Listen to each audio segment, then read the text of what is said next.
This is the Unit 3 Constructed Response Remediation video. We have our prompt. As we learned in this unit, rhetoric is used by an author to express a viewpoint.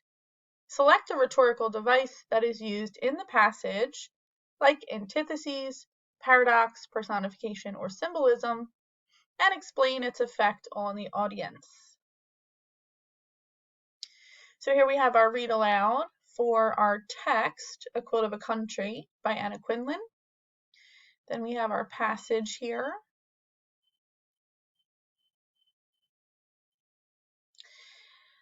And in order to correctly and completely respond to this prompt, you need to understand the vocabulary.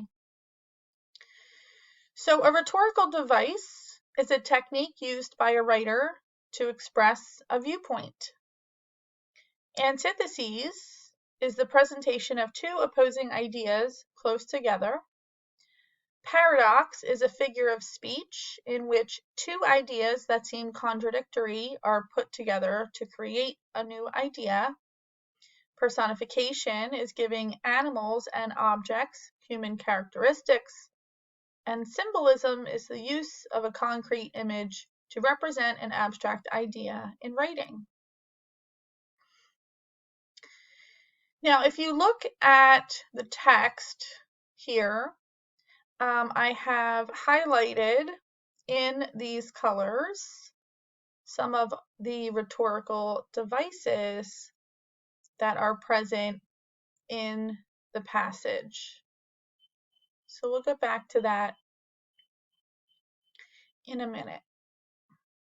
Some notes. Focus your response on one of the rhetorical devices that is used in the passage, antitheses, paradox, or symbolism, and explaining its effect on the audience. So you want to make sure you read the passage and look for a rhetorical device, antitheses, paradox, or symbolism. Make sure to mention the topic of the prompt in your written response. Something like this: a rhetorical device that is used in the passage is, it affects the audience by, and you'll finish those sentence starters. Then explain how that rhetorical device affects the audience, the reader, and the intended people that the author was addressing in the essay here.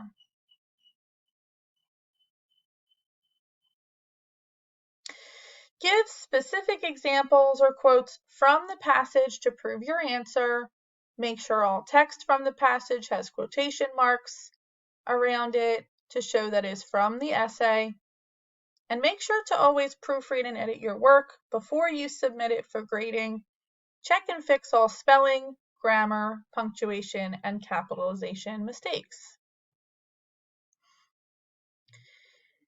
Now, if we look in the passage, yellow, I have highlighted antitheses, okay, the presentation of two opposing ideas close together. So there is a good amount of antitheses in the text. Here we have many of the oft-told stories of the most pluralistic nations on earth are stories not of tolerance, but of bigotry. We have tolerance and bigotry, which are opposites there in the same sentence. And then it is difficult to know how to convince them that this amounts to crying thy good with brotherhood, that amid all the failures is something spectacularly successful. Perhaps they understand it at this moment when enormous tragedy, as it so often does, demands a time of reflection on enormous blessings. So here we have failures and successful. Okay, failure and success are opposites, and they are in the same sentence there. And in this one, we have tragedy and blessings. Tragedy and blessings are opposites, and they are in the same sentence there. Another example here, the New York of my children is no more balkanized, probably less so than the Philadelphia of my father, in which Jewish boys would walk several blocks out of their way to avoid the Irish divide of Chester Avenue. I was the product of a mixed marriage across barely bridgeable lines, an Italian girl, an Irish boy. How quaint it seems now, how incendiary then. Quaint and incendiary are opposites, and so there we have that in the same sentence as well. And another example of antitheses, terrorism has led to devastation and unity. Devastation and unity are kind of opposites. Antitheses, an example of the antitheses there in the same sentence. Okay, so lots of antitheses in the passage, the presentation of two opposing ideas close together. Then we do have a paradox in blue, highlighted in blue, a figure of speech in which two ideas that seem contradictory are put together to create a new idea. Paradox is out of many, one. Out of many, one. Now that is referring to the United States motto, E pluribus unum, which means out of many, one. It stands for out of many countries or out of many different types of people, we are one nation or one country. And the author says that is the ideal. Okay, so that is an example of a paradox. Now, highlighted in green, we have some symbolism, the use of a concrete image to represent an abstract idea in writing. So right there in our title, we have the quilt as a symbol, okay, a quilt of a country. And then the explanation of that symbol, that's because it was built of bits and pieces that seem discordant, like the crazy quilts that have been one of its great folk art forms, velvet and calico and checks and brocades. So the author here, she is describing the country as a quilt. Okay, the symbol is the quilt. And she's saying that the symbolism here is that America is like a quilt where lots of different bits and pieces of fabric, just like lots of different types of people and different cultures can come together to become a beautiful blanket, we can become a beautiful country or nation. Now, if you notice, I didn't have any personification highlighted in purple, giving animals and objects human characteristics. I don't think there is any personification in this passage, not that I could find anyway. If you can find some personification, then you can certainly add that to your response. Okay, so we're going to go back into our lesson slides for A Quilt of a Country, just to go over some things to make sure that you understand the passage and also to talk about those rhetorical devices that we just looked at a little bit more. So, a summary of A Quilt of a Country. A Quilt of a Country reflects on the United States of America and how we are so diverse in all aspects, yet resemble a patchwork quilt that comes together. This patchwork quilt would be demonstrated through the photographs of victims from the 9/11 attacks, all united. The author highlights so many of the problems and issues that our culture creates simply because of differences. It is a good reminder of how cruel people have been and continue to be, even to their own neighbors, simply because of a difference like skin, religion, ethnicity, etc. She uses the word tolerance to describe how many go about the issues, yet when tragedy strikes, we seem to unite and show patriotism. This is when the concept of a diverse America, a conflict of community added to individualism, actually works.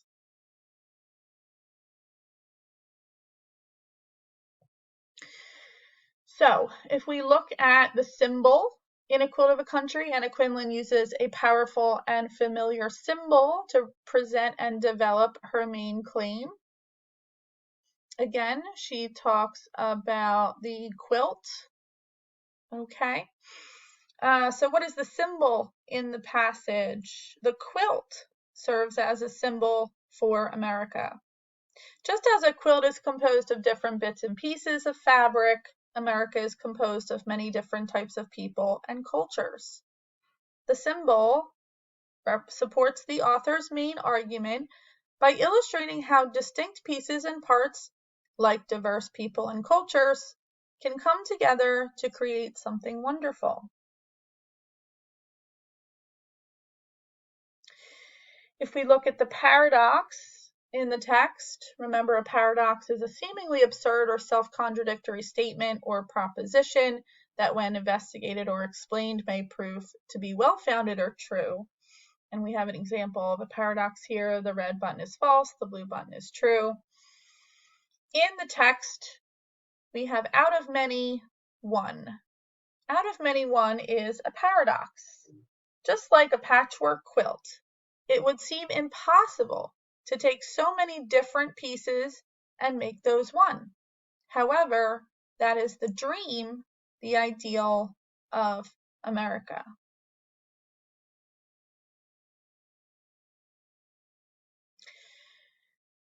So, based on the symbolism in the following passage from A Quilt of a Country by Anna Quindlen, which statement best describes the author's viewpoint? We have, when photographs of all the faces of those who died in the World Trade Center destruction are assembled in one place, it will be possible to trace in the skin color, the shape of the eyes and the noses, the texture of the hair, a map of the world. So what she's saying here is despite the differences between Americans, we can come together as a beautiful whole.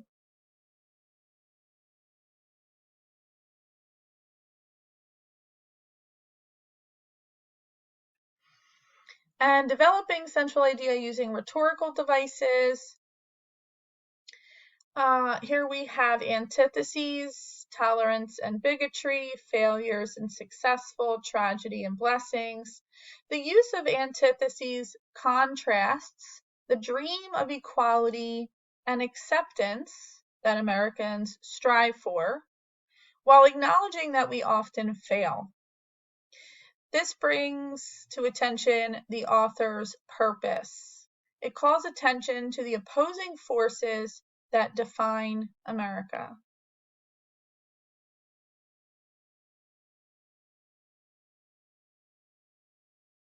And another example of antitheses where we have quaint and incendiary.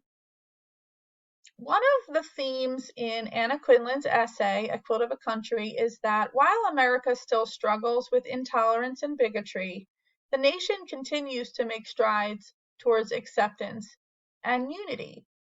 So Quindlen uses a rhetorical device in the following passage to advance this viewpoint. And we know that this is an example of antitheses. Quindlen uses antitheses when she puts the words quaint and incendiary in the same line. This is an effective rhetorical device because it shows how far we have come as a nation, that in just one generation, a mixed marriage between an Italian girl and an Irish boy can go from being a controversial event to something that no one would find unusual. This makes Quinlan's point that while America still struggles with intolerance, we continue to make progress.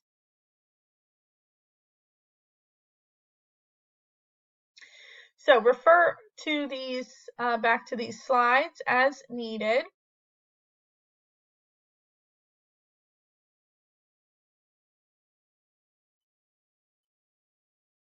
Okay.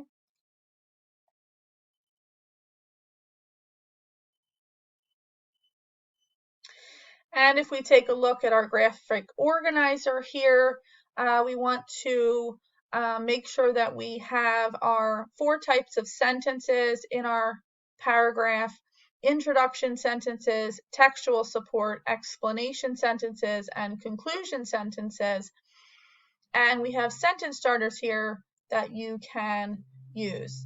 So we have our introduction sentences: state the topic of the prompt and answer the questions. This should be in your own words. So a rhetorical device that is used in the passage is, it affects the audience by. And you can use those sentence starters and finish those thoughts. Then you want to give textual support. Provide evidence with 1 or 2 quotes from the story or article. Put quotation marks around all text from the story or article. Here's our sentence starters. An example of evidence that supports my answer is, the text says, and a quote, the author states, and a quote, the passage explains, and a quote.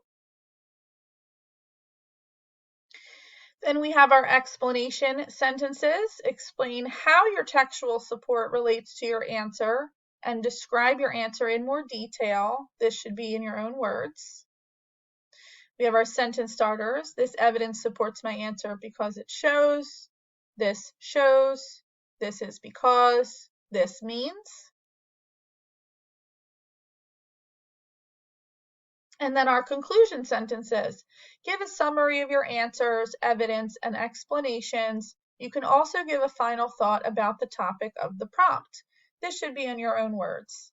And our sentence starters: in conclusion, overall, ultimately, to summarize.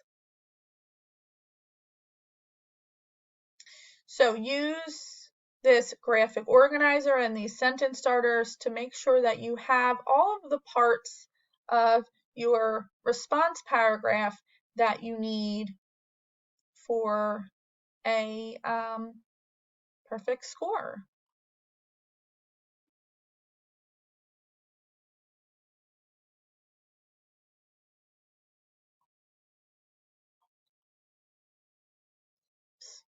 All right, so if you need to go back and fix your constructed response paragraph, please do so and then submit for a higher score.